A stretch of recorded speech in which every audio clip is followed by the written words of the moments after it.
Muy buenas noches, estimados participantes de B-Lawyer. Mi nombre es Izumi Guzmán, quien hoy estará a cargo de la presentación de esta sesión del Diplomado Internacional de Ciencias Penales. En esta noche nos acompaña el distinguido doctor Luis Francia con el tema El sistema premial por delación en el derecho comparado. El doctor es abogado por la Universidad Nacional Mayor de San Marcos, presidente de la Comisión B de Derecho Penal del Colegio de Abogados de Lima, autor de artículos de derecho penal y expositor en esta disciplina. A nuestros participantes que nos acompañan el día de hoy pueden realizar sus preguntas a lo largo de la sesión y estas serán atendidas por el doctor. Asimismo, quienes estén interesados en adquirir el certificado acreditado por el Ilustre Colegio de Abogados de Lima pueden escribirnos al interno para darle muchos más detalles. Finalmente, estimado doctor, le extendemos nuestra gratitud y nos sentimos honrados de tenerlo el día de hoy en esta sesión. Le cedo el uso de la palabra para que pueda iniciar con su ponencia. Gracias. Muy buenas noches a todos. Un saludo cordial a los amigos de Big Lawyer y también, como no, al Ilustre Colegio de Abogados de Lima, que nos dan esta oportunidad para intercambiar algunos puntos de vista, sobre todo exponer eh, brevemente algunas reflexiones que hemos venido trabajando sobre un artículo muy puntual sobre el tema de la delación premiada, un análisis comparativo y de pronta publicación. Y son reflexiones obviamente personales a partir del caso Lavajato en nuestro país y, como no, también en el derecho comparado. La idea central de este trabajo es que de alguna manera tratamos de examinar si es que los procesos de colaboración eficaz, en este caso aquellos que se han hecho públicos, reúnen o no características de alguna manera de legitimidad en el sentido de aplicación normativa. Nos vamos a referir al aspecto sustantivo y no más bien al tema procesal, es decir, al tema probatorio, que ya es de harto conocido por todos ustedes, porque hay inúmeros trabajos y conferencias que se han venido dando sobre el valor probatorio de la delación, ¿no es así? Es decir, hasta qué punto debe validarse, en todo caso, utilizarse las diversas confesiones de los delatores, no solamente en el expediente principal, sino en los cuadernos aleatorios que genera una investigación penal. Sobre ese tema se ha escrito bastante y por esta oportunidad no nos vamos a detener en analizar eso. Pero sí nos interesa la cuestión sustantiva, es decir, si las características de los acuerdos de colaboración que han salido públicamente efectivamente están dentro de los marcos de nuestra ley. Y por eso es que hemos tratado de darle una mirada al derecho comparado para verificar cuáles son las características en otras latitudes y también, como no, en nuestro país. Muy bien, como recordarán ustedes, hace algunas semanas fue arrestado en Colombia el hijo del presidente Petro.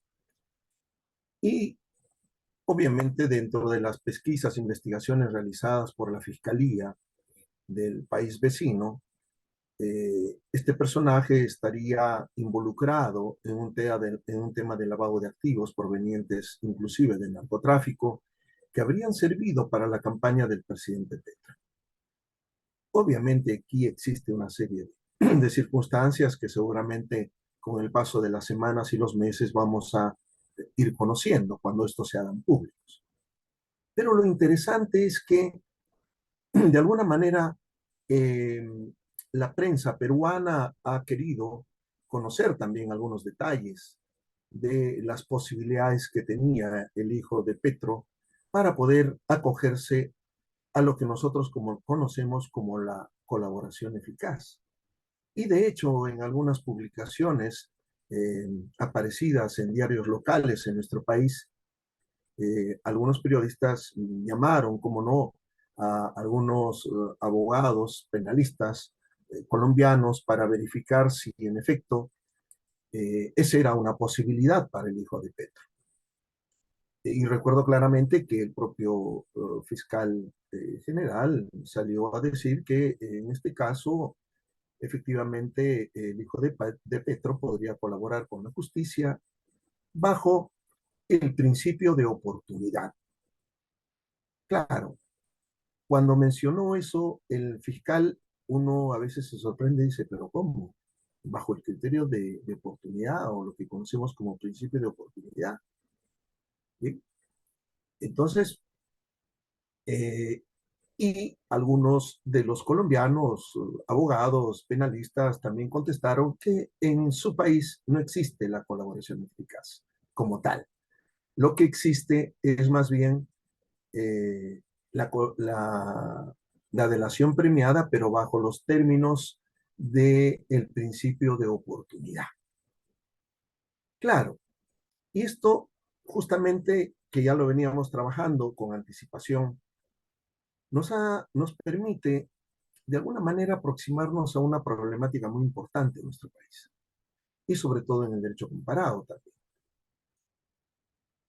Bien, el punto de partida entonces para nuestra intervención esta noche es cuáles son las fórmulas legislativas premiales en nuestro país y en el derecho comparado. No vamos a hacer un análisis exhaustivo de todos los países ni de todas las normas existentes sobre los premios que se le otorga al que delata a sus compañeros de delito o a los que intervienen en el hecho delictivo.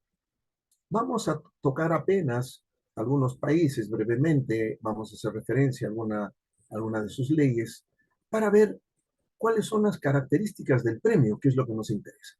Sí, efectivamente, el premio que se les otorga son o tienen las mismas características que las establecidas o fijadas por nuestro país. Y trataremos de aterrizar, en todo caso, analizando una que otra mm, sentencia de colaboración. Muy bien.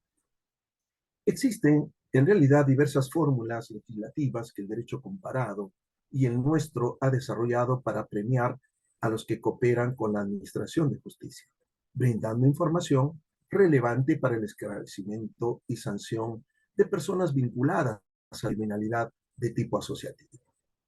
Si quisiéramos ensayar una clasificación observando algunas legislaciones de América Latina que utilizan este tipo de mecanismos, me refiero a los mecanismos premiales, podríamos apreciar las siguientes fórmulas. Primero, los países que tratan al otorgamiento del premio como un principio de oportunidad o como un criterio de oportunidad.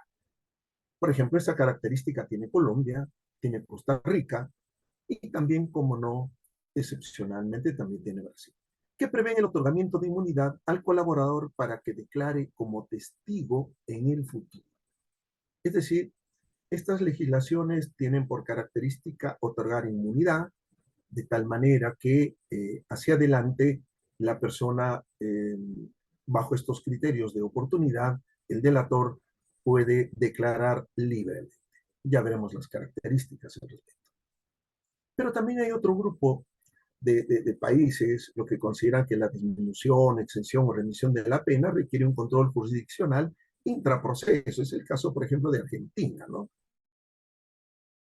En este caso no hay inmunidad procesal, lo que hay es una condena, una verificación de información y por lo tanto inmediatamente una condena. O eventualmente podría ser también una exención de pena, dependiendo de las características de lo que va a significar el aporte probatorio. Pero también hay fórmulas mixtas, ¿no? Brasil tiene más o menos un sistema así, ¿no? Tiene unos criterios de aplicación de disminución de pena, pero el premio mayor es en realidad bajo los criterios de inmunidad procesal o como bajo los criterios del principio de oportunidad. Y también nuestro país, que tiene un sistema totalmente, digamos, diferenciado, porque existe pues un proceso independiente, ¿no? Un procedimiento especial, que lo llaman proceso aquí, que concluye con un control judicial y donde no se otorga inmunidad procesal. Es decir, no se le blinda al colaborador eficaz hacia futuro. Por el contrario, se le condena y luego se le somete a ciertas obligaciones. ¿No es así? Ahora, pero esta diferencia que existe en el derecho comparado para regular el premio a los delatores no debe llamar la atención, ¿no? Dado que los estados son autónomos para delimitar el trato normativo que sirva para premiar al que abandona una organización criminal y además colabora con la justicia a través de la información que proporciona. Dependerá así del diseño de política criminal que cada país implemente para enfrentar el crimen organizado. Además, el artículo 26 de la Convención de Palermo, la Convención contra la Criminalidad Transnacional, tal cual lo conocen ustedes, así como el artículo 37 de la Convención contra la Corrupción, alientan este tipo de cooperación del imputado y promociona no solo la mitigación de la pena, ¿no? Es decir, rebaja de la pena, sino también la concesión de la inmunidad judicial para los colaboradores de justicia, de manera que optar por cualquiera de estas fórmulas es perfectamente legítimo. Independientemente de los requisitos para acceder a estos beneficios, en fórmulas de disociados, arrepentidos o delatores, dejan a la soberanía de cada país impulsar normativas autónomas. Por ello es que en el ejercicio comparativo no existe una fórmula única de tratamiento legal, ¿no? Como acabo de hacer mención. No hay un criterio único. Tienen distintas fórmulas porque cada estado es autónomo para fijar el procedimiento y también, como no, los premios para los casos de delación premiada. No obstante, sí existe un rasgo común que los envuelve, ¿no? Y es que es el Ministerio Público el encargado de negociar el premio, debido a que se le otorga una gran discrecionalidad para el ejercicio de la acción penal, que no solo se manifiesta en la no persecución penal, en algunos casos, sino en la negociación de la pena, ¿no? En otros casos. Pero vayamos entonces a aproximarnos a esta problemática, que es el principio de legalidad y el principio de oportunidad.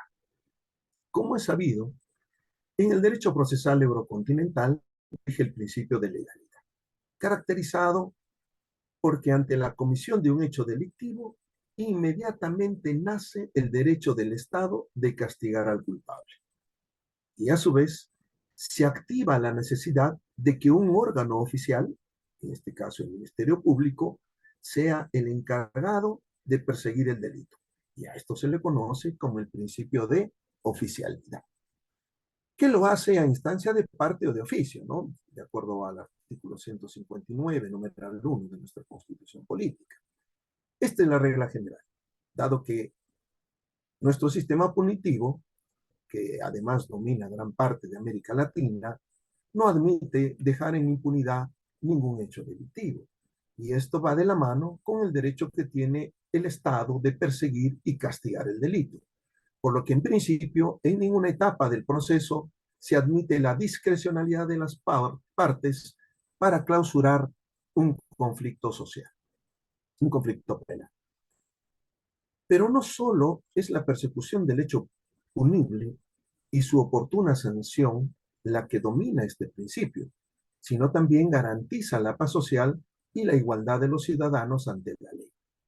Desde un panorama objetivo de la realidad, sin embargo, se advierte que es imposible que el Estado pueda perseguir todos y cada uno de los delitos que se cometen a diario, por una serie de problemas, ¿no? Que pasa por la falta de funcionarios suficientes para ello, ¿no?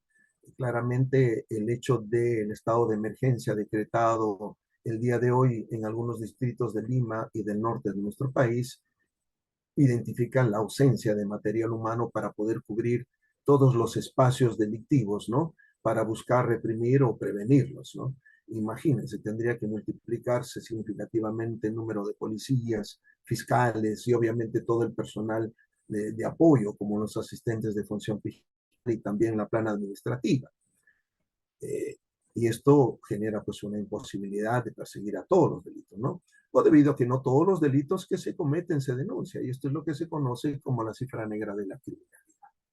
Pero además, ¿no? En tiempos actuales, el foco de atención va dirigido a reprimir la criminalidad de tipo asociativo y aquella de carácter transnacional que por su complejidad y dañosidad social merece destinarse fondos y personal necesario para su persecución y posterior sanción. Por esa razón, y otras de carácter operativo y económico, es que en los últimos años ha venido implementándose mecanismos de negociación que faciliten la solución de conflictos derivados de la comisión de un hecho público. Frente a este panorama, resulta claro que el legislador tome posición por optimizar los recursos y buscar mecanismos de negociación que permitan resolver aquellos casos de baja repercusión social que no generan alarma, dado que la determinación de criterios de oportunidad implica, por ejemplo, valorar si se puede renunciar a la sanción, porque de acuerdo con consideraciones preventivos generales, la imposición de la pena no es necesaria, ¿no? Esta es una cita de la profesora Herrera. Y enfocar los esfuerzos a combatir la criminalidad considerada grave. Por esa razón, y desde hace algunas décadas en América Latina, se ha venido imponiendo la aplicación del principio de oportunidad. En nuestro país se introdujo en la fórmula legislativa de resolver los conflictos de manera consensuada y que le permite al fiscal en determinados casos, generalmente los de bagatela, no perseguir penalmente el delito por diversas razones. En efecto, ¿no? En el derecho procesal se puede contemplar fórmulas regladas que reserva su aplicación dentro de los parámetros fijados por la norma, es el caso de nuestro país, ¿no es así? Prohibiéndose en los casos no previstos o fuera de ella, ¿no? No se puede aplicar aquello que no está enmarcado dentro de la normatividad. Por lo tanto, en este caso hay un límite al ejercicio de esta oportunidad, ¿no? No puede ejercitarse, pues, en cualquier caso, tiene que estar reglado, ¿no? Y eso es que en nuestro país claramente está definido de esa manera, ¿no? Claro, por contra, en los casos donde no hay reglas para los casos de criterios de oportunidad o principio de oportunidad, puede aplicarse a cualquier otro. Pero en nuestro país sí rige el principio de oportunidad real, ¿no? Y conforme a estos criterios, por lo menos en nuestro medio, se ha reservado su aplicación a casos de delitos de bagatela, escaso interés público o mínima culpabilidad, en cuyo caso el Ministerio Público tiene la potestad de prescindir de ejercitar la acción penal, otorgándosele amplia discrecionalidad para evitar activar el aparato jurisdiccional, si es que el imputado admite ello y se cumplen las exigencias del trámite correspondiente previsto en la norma, ¿no? Así, fuera de estos casos, no es posible su aplicación. No obstante, atendiendo a la autonomía normativa y al principio de soberanía de cada Estado, algunos países han optado por incorporar dentro de este mecanismo de negociación un criterio de utilidad social. Fíjense, si antes únicamente era cuestiones de bagatela, por razones de necesidad preventiva general de la pena, ¿no? Eh, Ahora, los países como Colombia, por ejemplo, Costa Rica, han introducido el premio por delación, ¿no? Incorporando un criterio de utilidad social, ¿no? Para algunos delitos denominados graves, ¿no? Y obviamente bajo estos parámetros de principio de oportunidad también se puede resolver casos de delación previa. Ahora, su admisión normativa ha generado cierto rechazo, ¿no? Debido a que, dada la gravedad de ciertos delitos, dejar su aplicación en manos solo del Ministerio Público, sin que hubiera un control estricto judicial, podría facilitar algunos excesos, como más adelante vamos a ver, ocurrió en Brasil, por ejemplo. Siguiendo esta fórmula negocial, en algunas legislaciones se ha incorporado normativamente los supuestos de delación premiada o también el conocido como el testigo de la corona. Sobre los requisitos para acceder al premio. También en estos supuestos los estados tienen plena autonomía para fijar las reglas de acceso. al premio. Una mirada histórica al derecho comparado nos informa que en algunos supuestos bastaba con disociarse del grupo criminal, es decir, solamente apartarse, sin siquiera delatar a nadie. Solo el hecho de desvincularse, de desconectarse de la organización, ya meritaba un acceso o una obtención del premio. En otros casos se exigía el arrepentimiento del sujeto para acceder al premio. En alguna ocasión nuestro país incorporó en la ley de arrepentimiento justamente esa posibilidad. Y en la mayoría de casos se exige únicamente la delación. ¿No es así? Está claro también que hay fórmulas combinadas, ¿no? En nuestro país hay una fórmula combinada. Primero tienes que disociarte para luego acceder al beneficio de colaboración delatando a terceros. Entonces, hay unas fórmulas, hay algunas fórmulas que pueden mezclarse y esto es total y absolutamente legítimo porque un país es autónomo para estructurar su normativa bajo los propios criterios de política criminal. Ahora, en el derecho comparado también se han regulado las limitaciones para acceder al premio, ¿no? En algunos países, por ejemplo, se niega la posibilidad a los jefes, cabecillas o dirigentes, Colombia, por ejemplo, pero que también existía en nuestro país. Hay que recordar la ley 2620 que restringía, que prohibía la aplicación para estos casos. Sin embargo, en tiempos actuales, ya esa normatividad también ha sido de alguna manera, digamos, superada, esa prohibición, dado que, como ustedes saben perfectamente, siempre y cuando la delación vaya hacia más arriba, a delatar a los verdaderos dirigentes que están sobre el jefe, lógicamente podría, sin ninguna duda, acogerse a este beneficio y acceder a un premio de rebaja de pena, ¿no? Entonces, también eso es total y absolutamente autónomo y válido en cuanto se refiere a los requisitos para acceder al premio. Ahora, el tema del otorgamiento del premio. Un aspecto relevante y que toda legislación exige es que la información brindada por el colaborador de justicia sea relevante y oportuna para coadyuvar a la identificación y captura de los integrantes de la organización criminal, jefes, cabecillas, dirigentes, ¿no? Así como el desmantelamiento de esta, ¿no? Es decir, de identificar fuentes de financiamiento, incautación de bienes, armas, decomiso de dinero, de activos, etc. De la calidad de la información dependerá el otorgamiento del premio, sin ninguna duda. Pero aquí también advertimos dos fórmulas relevantes y claramente definidas que materializan la intervención del Estado a través de sus órganos de persecución del delito y administración de justicia. En efecto, tal como lo señaláramos al inicio, en el ejercicio de su autonomía, el Estado puede delegar únicamente en el fiscal el otorgamiento del premio. En otros casos, como en nuestro país, se requiere la intervención judicial a partir de una sentencia homologada, como ya sabemos. Además está a decir que siguiendo a Jeremías Bentham, es preferible el control judicial para evitar algunos excesos en el otorgamiento del premio. En Italia, por ejemplo, durante los años 79 y 89 se puso en vigor el decreto ley 625 de 15 de diciembre del año 79 y con modificaciones se convirtió en la ley 15 del 6 de febrero de 1980, ¿no? Medidas urgentes para la tutela del orden democrático y de la seguridad pública, también conocido como la ley COSIG, cuya importancia fue relevante para el proceso de desarticulación de bandas terroristas y fue la precursora de los modelos normativos adoptados en época sucesiva para las disposiciones de recompensa. Se diferenciaba, por ejemplo, en esta normativa, los supuestos de atenuación y de exclusión de pena. Hay que recordar que esta ley COSIGA se da con posterioridad al secuestro del primer ministro italiano en el año 78, Aldo Moro, ¿no es así? Muy bien.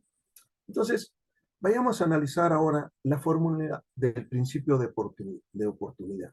¿Cómo es que se accede al beneficio y sobre todo qué beneficios se obtiene a partir de los criterios normativos en aquellas legislaciones que el tema de la delación premiada está sometida al principio de oportunidad.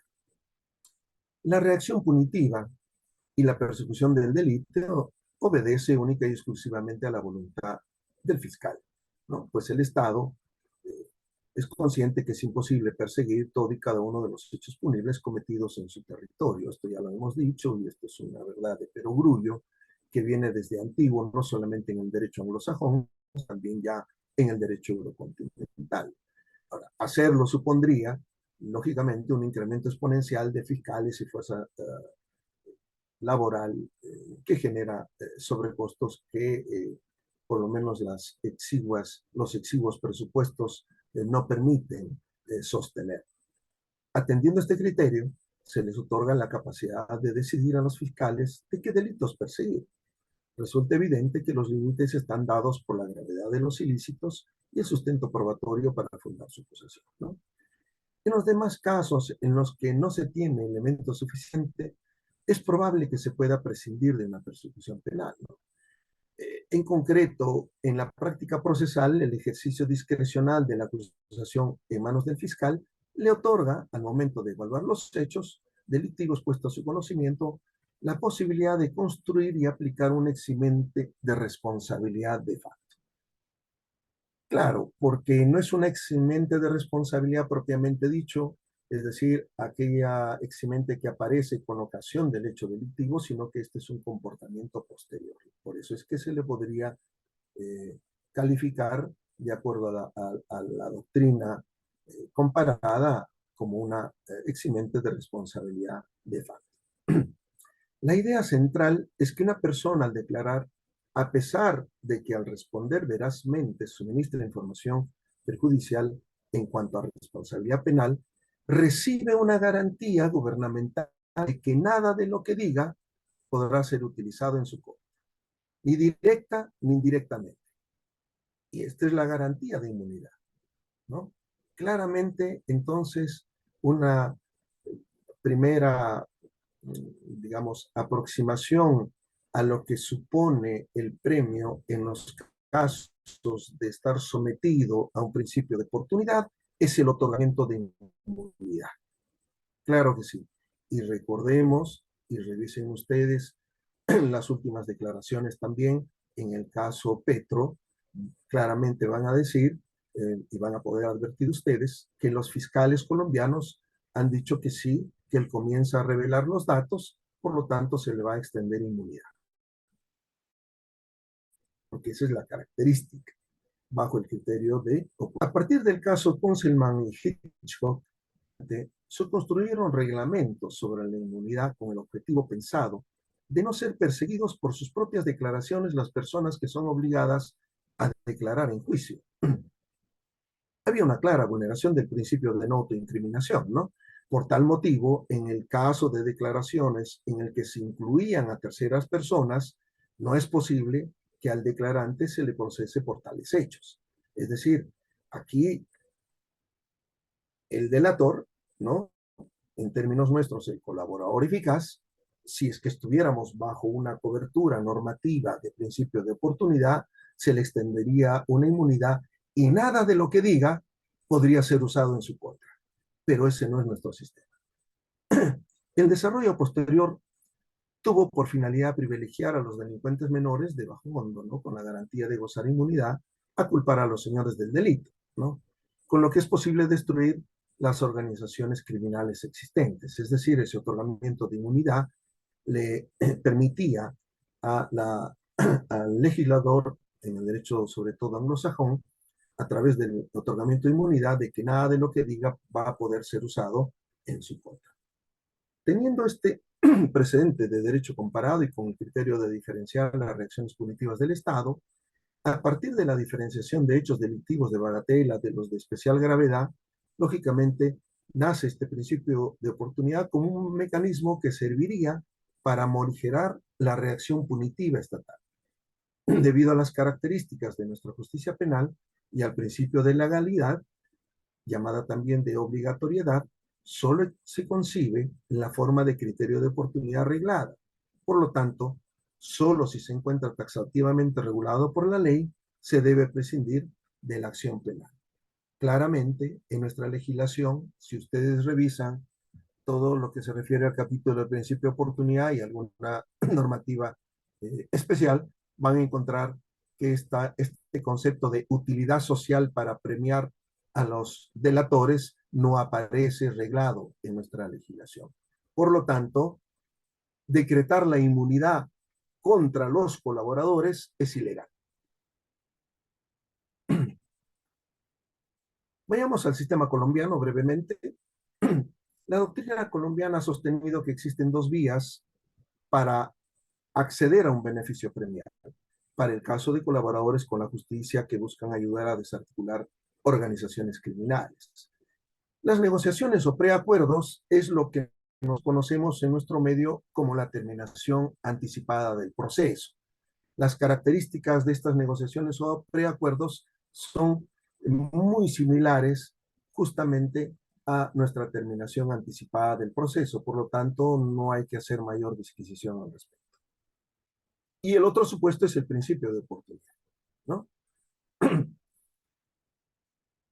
El principio de oportunidad, en el caso colombiano, de acuerdo a esta normativa, ¿no? Está regulado por el artículo 324, numerales 4 y 5 del Código de Procedimiento Penal colombiano. Para más o menos aproximarnos, en las negociaciones y preacuerdos, el imputado admite responsabilidad y se allana los cargos formulados por el fiscal. Es básicamente nuestra terminación anticipada. En el segundo supuesto, es decir, en el caso del principio de oportunidad, el agente tiene más bien un papel activo porque revela datos, hechos no conocidos hasta ese momento por el Ministerio Público y él los proporciona para obtener una ventaja o beneficio. La consecuencia punitiva del preacuerdo o negociaciones es normalmente una declaración de culpabilidad y la imposición de una pena atenuada, ¿no? Tal como sucede en nuestro país con el caso de la terminación anticipada. Mientras que en el segundo caso, el Ministerio Público prescinde del ejercicio de la acción penal como consecuencia de las negociaciones, ¿no? Si es que lógicamente llega a buen puerto la colaboración del hijo de Petro, obtendrá desde ya, ¿no?, la inmunidad y cuando termine de declarar, seguramente en la etapa de juzgamiento, pues eso quedará total y absolutamente zanjado.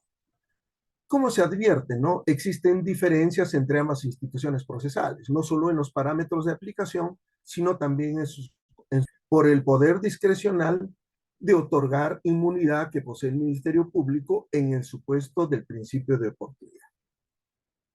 Ahora, claro, no obstante, se dice, y esto ya en la práctica judicial o práctica fiscal colombiana, muchos fiscales se decantan más bien por la aplicación de los preacuerdos. Y de hecho, revisen ustedes las declaraciones de los fiscales en el caso del hijo de Petro, van a decir, van a escuchar decirles a ellos que si no se acoge al principio de oportunidad, puede hacerlo bajo los criterios de las negociaciones. Es decir, puede aceptar su responsabilidad, a partir de ahí una rebaja de pena y lógicamente una condena, ¿no?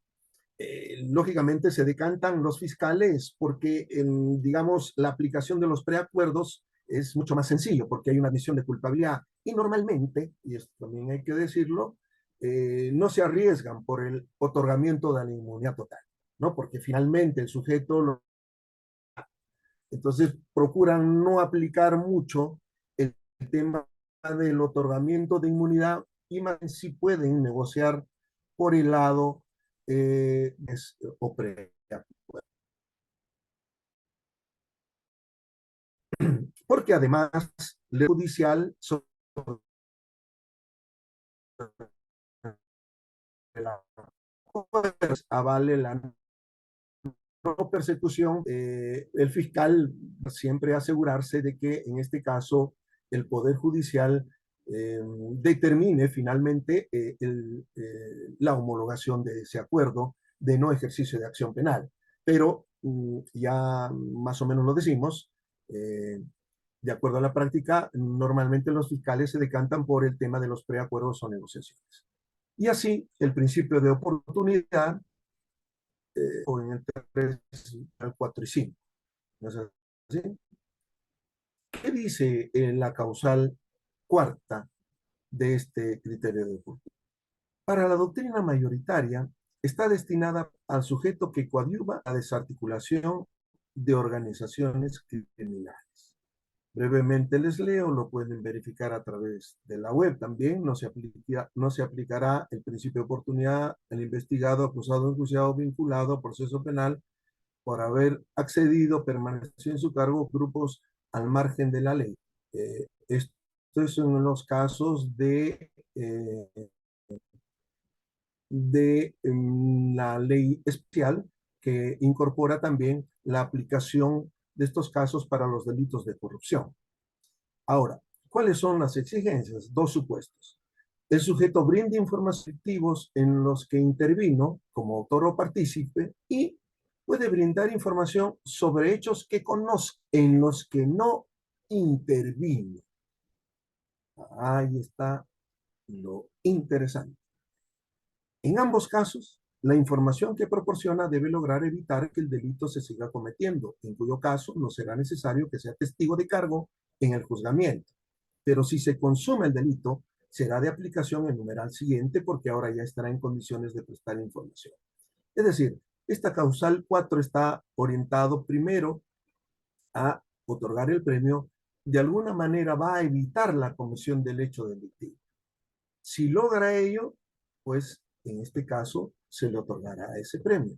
Pero adicionalmente, dice, puede brindar información sobre hechos donde él no ha participado, pero que sí conoce, porque esto es una consecuencia de la inmunidad.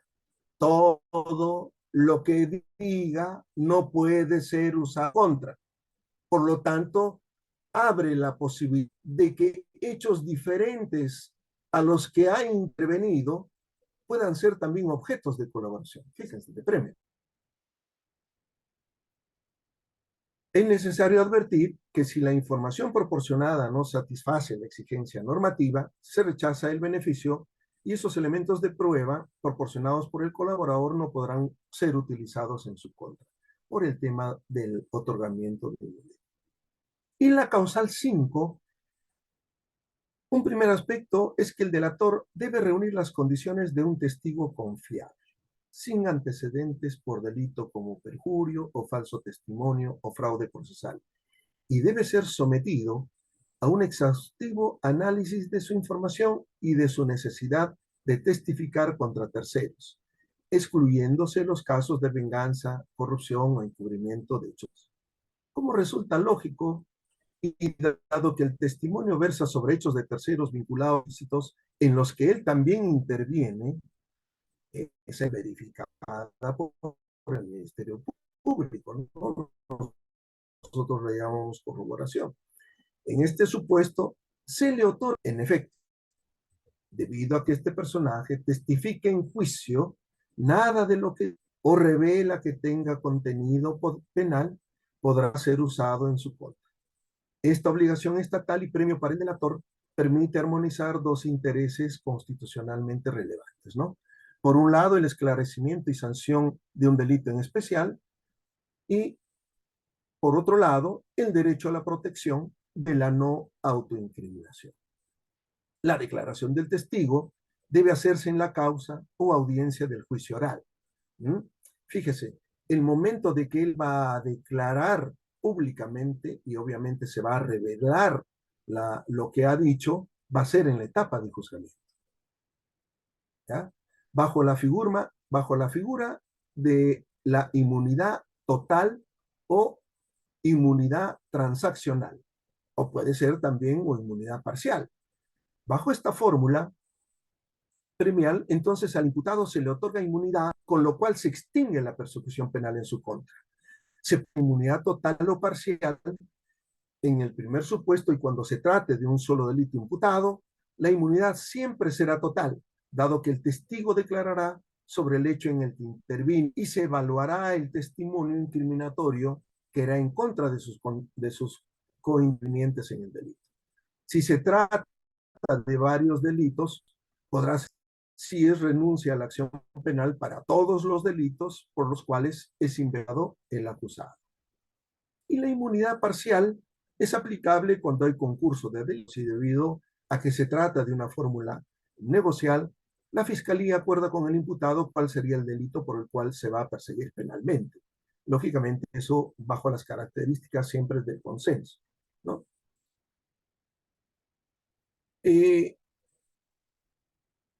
Hay una sentencia, en este caso de la PEMA del año 2014, que limita el tema del comportamiento judicial, ¿no? El juez está impedido de realizar un control material de la acusación que hace el fiscal, excepto cuando hay actuaciones que de manera grosera y arbitraria comprometen las garantías fundamentales, ¿no?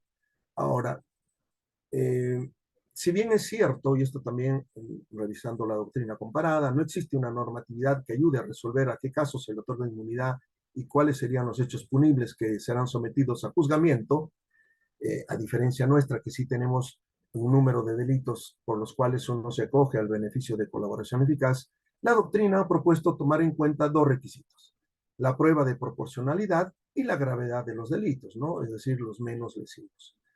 Ese acuerdo de inmunidad transaccional que otorga el Ministerio Público al imputado está sujeto a una condición resolutiva. Esto es, se aplica de manera permanente con la condición de que el beneficiario declare en la etapa de juzgamiento a sus cointervinientes en el delito. Y si no lo hace, si no declara, se revocará el beneficio. Fíjense, allí es lo que tradicionalmente se entendía en el derecho histórico como el testigo de la corona, como el Estado utiliza a estos personajes para efectos de testificar en la etapa de juzgamiento. Es deber del Estado, entonces, a través de sus órganos de justicia, suspender del procedimiento a prueba hasta tanto se verifique el cumplimiento de los deberes que adquiere el procesado. ¿Ah? Entonces se le suspende el proceso, se congela hasta que declare en juicio. Cuando declara esa inmunidad, lógicamente ya tiene una cobertura permanente. Pero entre tanto, si bien es cierto, sigue en una inmunidad, hay una etapa de colaboración permanente hasta la etapa de juzgamiento. Y sobre esto vamos a, justamente revisando alguna sentencia en nuestro país, vamos a ver esta característica. No puede ser usado en su contra, esto es la información que brinda en juicio. No le da derecho a la justicia penal de iniciarle procesos penales. Muy bien.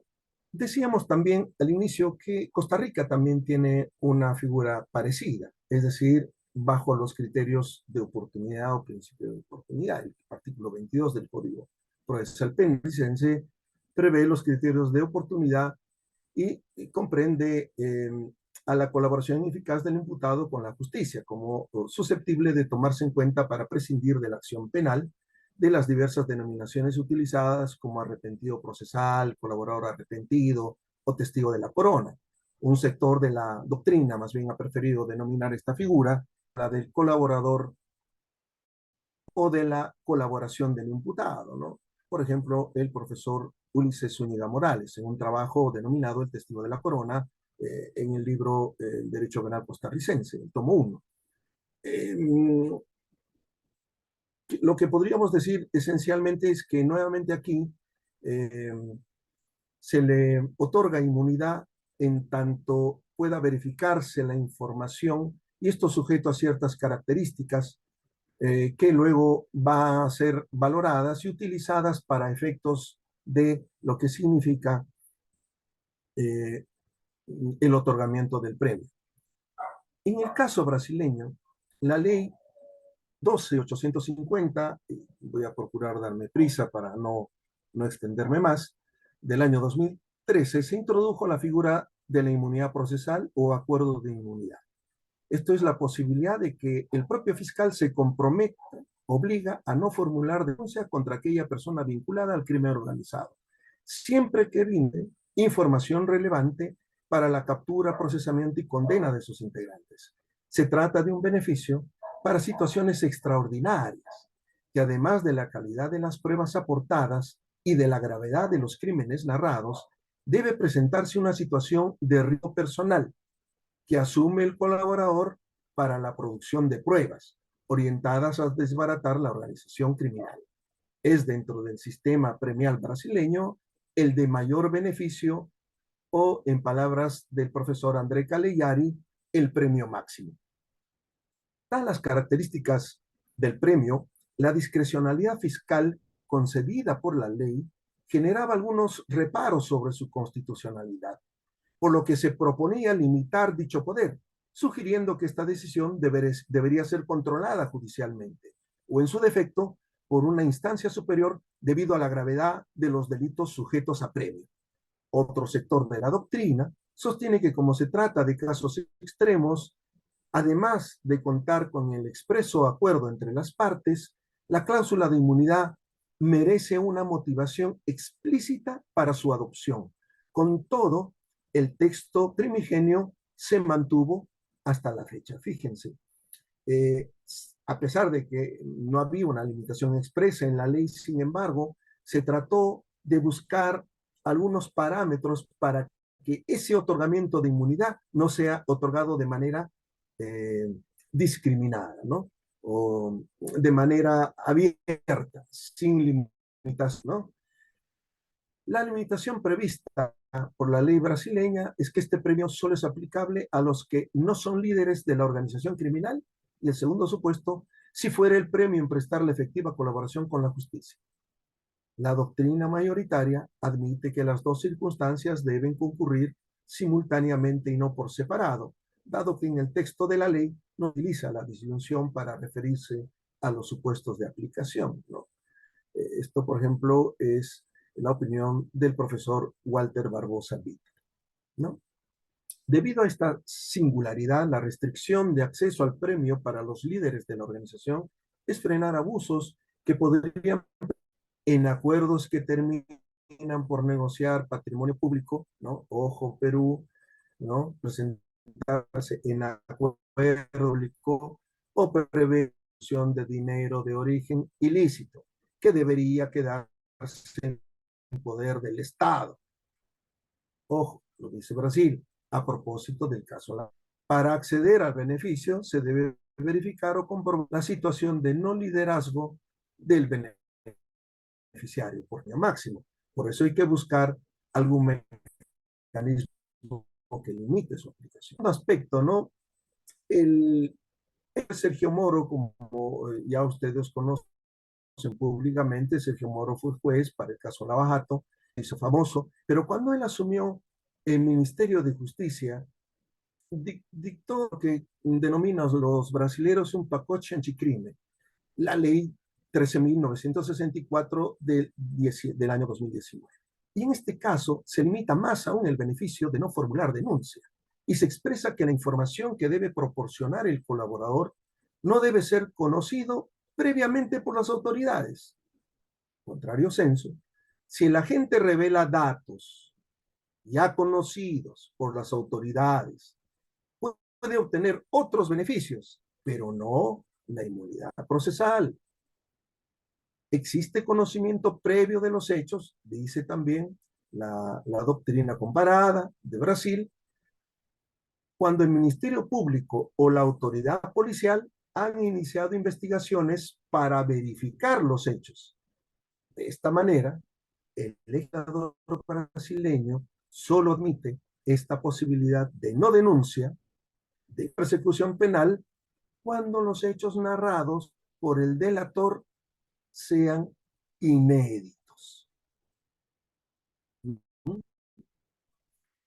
Esta nueva regulación meterse a estos beneficios.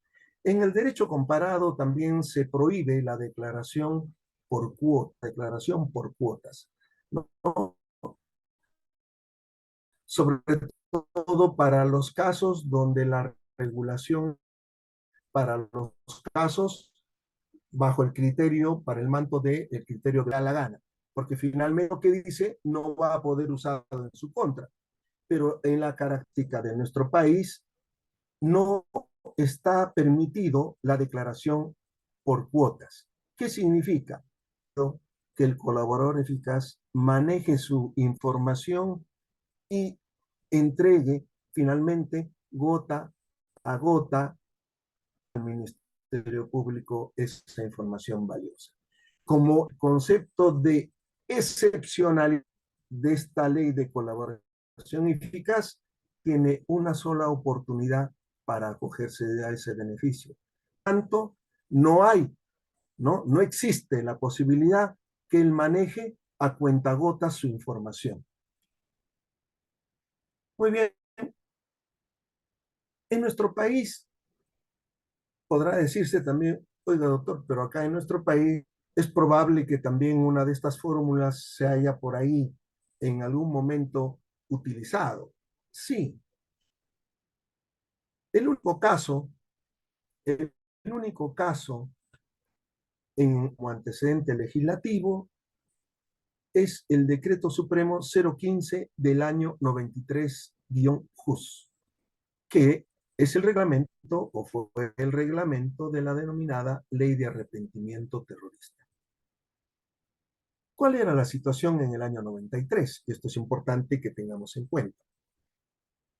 Había organizaciones terroristas que captaban de manera coactiva a muchas personas, sobre todo a obreros, campesinos, a gente humilde, que con engaños lo llevaban supuestamente a la guerra popular, al cambio, ¿no?, del sistema político. Ante esa situación, y obviamente eran miles de personas que estaban sometidas justamente a estos criterios de acción por parte del Sendero Luminoso para incorporarlos a su supuesta masa, a sus supuestas bases de apoyo. Muy bien. Entonces el Estado peruano dijo, no, hay que buscar cómo luchar contra este fenómeno terrorista a partir del otorgamiento de inmunidad para aquellas personas que han sido coaccionadas, ¿no?, para ser incorporadas a la organización criminal. Y este reglamento permitía no iniciar acción penal, pero a estas personas no se les exigía delatar a nadie, únicamente separarse voluntariamente de seguir apoyando a Sendero Luminoso. De éxito en esa época levantó una serie de actas, ¿no?, de nombres de personas que decían que habían sido coaccionados por Sendero Luminoso para apoyarlos, entregaban sus nombres, sus datos personales, se levantaban actas, esa información era reservada y el Estado peruano no los perseguía penalmente. Ese es el único caso legislativo como agente en nuestro país. Por lo demás, más adelante nunca han permitido el otorgamiento de inmunidad. Bien. Entonces aterricemos ahora en algún caso, el caso Odebrecht. Hemos visto hemos leído la sentencia de colaboración eficaz, donde efectivamente se habla de una colaboración progresiva. Claro. En el caso de la inmunidad, del otorgamiento de inmunidad, sí se crea un estatus de colaborador permanente, porque se le otorga inmunidad. Vean el caso del hijo Petro en estos momentos. Se le otorga inmunidad y se convierte en un colaborador permanente, ¿no? Pero en nuestra legislación eso no es posible. Entonces, crea un estatus de colaborador permanente, pero además la aportación probatoria se torna en clandestina. Claro, en clandestina porque no poder incorporarse, por ejemplo, esas declaraciones en investigación preparatoria, sino solamente se va a poder descubrir en la etapa de juzgamiento cuando él vaya a declarar. Por lo demás, toda la información que proporciona directamente a la Fiscalía bajo los criterios de oportunidad serán manejados por el Ministerio Público de acuerdo a sus parámetros de investigación. Pero eso es porque la ley le faculta el tema de la inmunidad, porque esa es la característica. Pero también, y hemos dado cuenta en esta exposición, de que en el caso del otorgamiento de inmunidad genera la no persecución por delitos no acordados. Es decir, como es evolutivo, es progresivo, en el caso del otorgamiento de inmunidad, lógicamente él en su momento va a ser beneficiado por todos los hechos delictivos. Y nuestra legislación no se eso. Los hechos que tú no admites en el acuerdo de colaboración deben ser seguidos y sancionados por nuestra justicia. No pueden quedar impunes.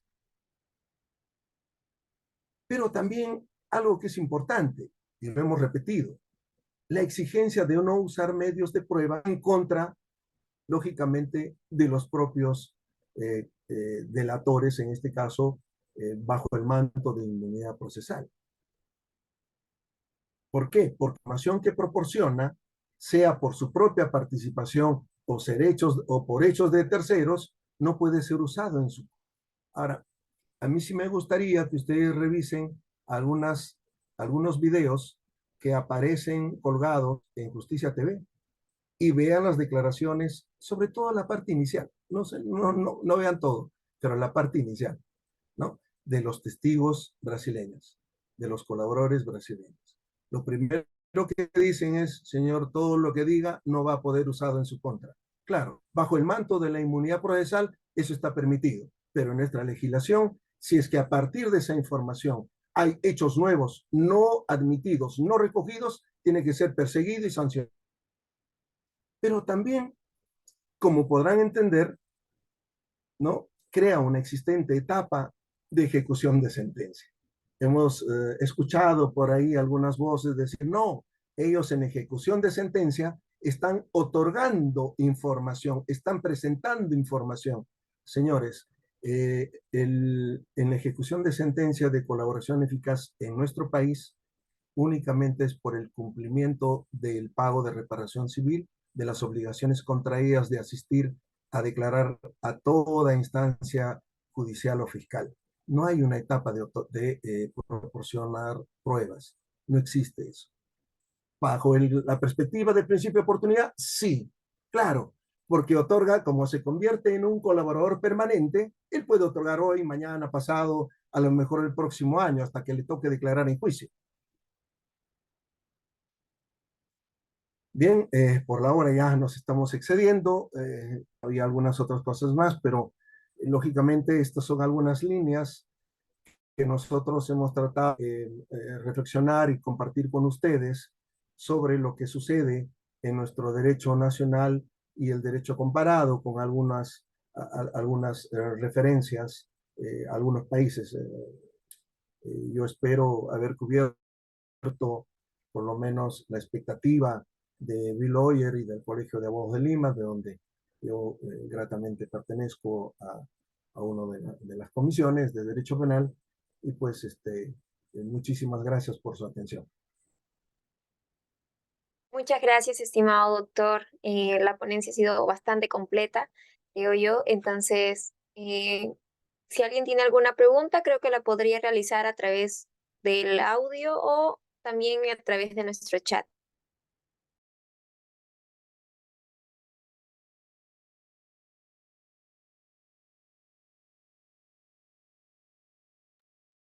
Doctor, me parece que acá hay una pregunta. Dice, bueno, en Nicaragua nuestro Código Procesal Penal dice el artículo 14, principio de oportunidad. En los casos previstos en el presente código, el Ministerio Público podrá ofrecer al acusado medidas alternativas a la presunción, a la persecución perdón, a ver un momentito, persecución penal o limitarla a alguna o algunas infracciones o personas que participaron en el hecho punible. Para la efectividad del acuerdo que se adopte, se requerirá la aprobación del juez competente.